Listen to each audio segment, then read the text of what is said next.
Hello everyone once again, this is Christopher Mays, and this video is a response video to Mr. Johnson's review and critique of my paper, which was on constructivism. Before I begin, I'd like to say thank you to Mac for his kind words. I appreciate that. Thank you. I personally enjoy constructivism as a theory more than the others that we've read so far. I haven't read anarchism yet. But I like constructivism because it seems to be the best of both worlds, as of course Cynthia Weber alluded to in her book, which it looks at anarchy as a malleable force, basically, where it really truly is what states can make of it, whether they make it into being a cooperative effort in cooperation with each other, or through self-help, which is of course a realism tendency. But constructivism ties them both together nicely in a nice little bow, so to speak. So that's why I prefer constructivism over the other two. And of course, the New Age theories have their own quirks and all that stuff. But I guess I am a old-fashioned individual, so I like the classical theories better than the New Age ones. I think they're simpler and easier to understand, and I do think they still have useful value in today's society, but that's neither here nor there. That's my opinion. Now I'd like to get into my response to what Mr. Johnson talked about as far as my paper. I'll start out with when he mentioned self-interest, where basically establishing power and maintaining power would be self-interest of states, and I agree with that. I actually didn't think about that while I was writing that paper. But it is a good point, and he also talks about how constructivism and liberalism tie into one another, which I do also agree with. Even though, like I said in my previous video, I don't agree with liberalism as a as a complete theory that describes everything, because I think if the world were to turn into a international society, it would take away from the spice of life, so to speak. But again, it's my opinion. But I do believe that these two theories mirror each other. But like I said, I think also you can argue that mirrors realism as well. Now, he also talked about how constructivism is not necessarily biased towards democracy, and I agree with that to an extent. I mean, constructivism is a very broad theory anyway. It really, you can use it for any sort of, dictators can use constructivism. It's whatever whatever identity they acquire through their interaction with other states, whether it be that they decide to be a dictatorship, monarchy, democracy, whatever the case may be. Constructivism just explains their identity formation and how they came up with that based on their interests and all those sorts of things. So I agree with him that it's not necessarily biased towards democracy. It just has a feel to that, in my opinion, because it's talked about so much in relation to democracy. That's why I said that. But he did make a good point, and I think I will go back into my paper and fine-tune that a little bit. And like I said, since I said in my paper, democracy is our best shot at a global society. If one were to emerge, I think democracy would be the one viable governmental establishment that could work, because it could theoretically listen to the voices of everyone on Earth, whereas a monarchy, a dictatorship, what have you, would eventually break down because people would eventually get tired of the same old leadership, which of course, if it was a monarchy, it would most likely be bloodline driven, where the same bloodline would rule over thousands of years as it did in the pharaohs with Egypt, or the caliphs and the Ottoman Empire, and so on. So democracy gives the best shot we have at also the spice of life, allowing people to elect their would-be world leader if we were to become an international society. So that's why I said that, and I know, and it does tie into idealism. It does. Idealism talks about cooperation through democracy, since democracy would be the best option at cooperation, because when you look at the world, for the most part, democratic nations do not war with one another. It's just the way it is.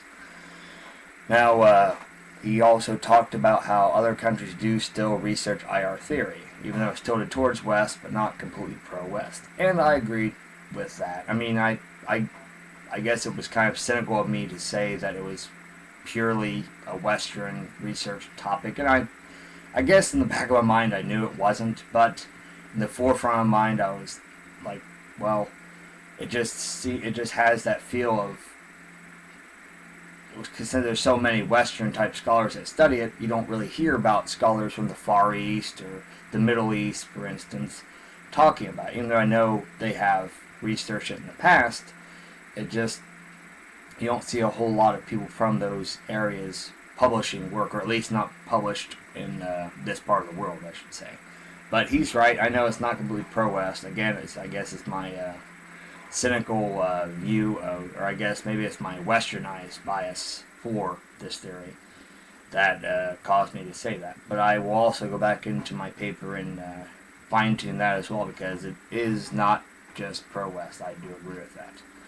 And he also talked about how with the Joker, someone that embodies anarchy cannot be reasoned with. And I'm glad he said that, because that was what I was going for.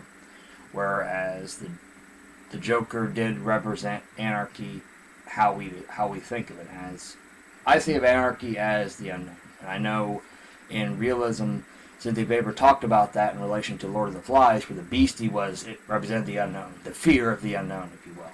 And anarchy kind of ties into that, where the Joker is just this unknown guy. Like, who is he? What is his true identity? What is his name? And no, when they finally arrested him, his fingerprints led to nothing. He had no true, real identity outside of the fact that he just represented chaos. Of course, they didn't say that in the movie, but that's his only identity was chaos. So I'm glad Mac talked about that, because that was the inference I was hoping people would get from what I said there, as far as Joker is anarchy. Now, one thing I disagreed with that Mac talked about was Gotham City's turned into anarchy because of the Joker. I don't agree with that, because I guess just because I've watched the first Batman, the Batman Begins, which was the prequel to Dark Knight, which Gotham City was anarchical because of the crime syndicates, and it just kind of escalated into something worse with the Joker. And if you go and watch the trilogy, the last movie to this series, you'll see a character by the name of Bane who actually makes the anarchy completely just, it goes beyond reason. It's an apocalyptic type of anarchy in the third movie. So I don't agree that Joker is causing Gotham City to be anarchy. I think Gotham itself represents the world, whereas the states, Harvey, Batman, crime syndicates, all those characters within it dwell and reside and try to coexist through interaction and construct their identities through their interaction within that world that is Gotham City. That's why I said Gotham City is also anarchy, because it works as the real world in that movie. As in our real world, the Earth itself, you can argue, represents anarchy because of the states within that world. So that's why I said Gotham City is anarchy.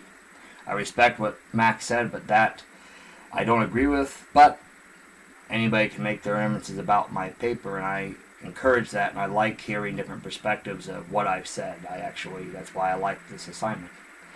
And the last thing that I want to talk about is the three heroes want to view Joker as a conventional enemy instead of anarchy itself. And yes, that's exactly what I was hoping to go for as far as that goes, because they wanted to somehow make Joker rational. Like the states try to somehow make anarchy rational, something they can control, something they can control and use. Where since constructivism does imply and explicitly state that in the myth, anarchy is what states make of it. It's truly is what they were trying to do in the movie. They were trying to make anarchy, which is the Joker, what they make of him, which is trying to make him a real, concrete, defeatable enemy, whereas it turned out he really wasn't. He really was what he was throughout the movie, chaos.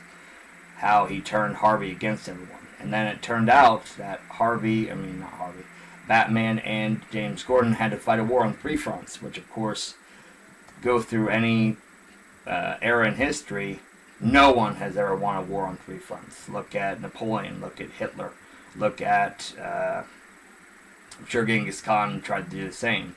Julius Caesar, they all tried to fight wars on three fronts and they all failed, and that's when their empires fell, because they tried to fight a war on three fronts, and you just simply cannot do that.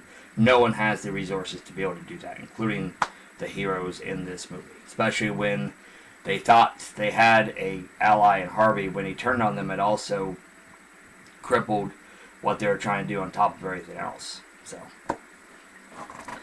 that's why I said at the end, in this particular case study, constructivism failed because of fear and anger from Harvey, and the fear of what he turned into from Batman and James Gordon. So that's what I would say as far as the end of this piece, which was, as I said in the paper, constructivism ultimately failed in this case study, and realism, or neo-realism, I guess you could say, ultimately won out. But the movie did showcase how constructivism does and can work in the real world. But it also showcased what can happen if things don't go according to plan, so to speak, in the real world. Again, I'd like to say thank you to Mac for your kind words. I do appreciate that, and I also enjoyed reading your paper as well. I look forward to reading your final project too, because I do think it was well written and had a great amount of coherence. And I also thought your choice in movies was very good for that theory. Again, I thought the movie was very, very messed up, to not swear. But it was messed up in a good way, because it showcased how extreme cooperation can look. And it was very scary, in my opinion, when I really thought about what the world could turn into. That is it for me. I hope you all enjoyed my response video, and I look forward to reading watching two of your response videos as well, and comment on that. Thanks, and enjoy the rest of the semester.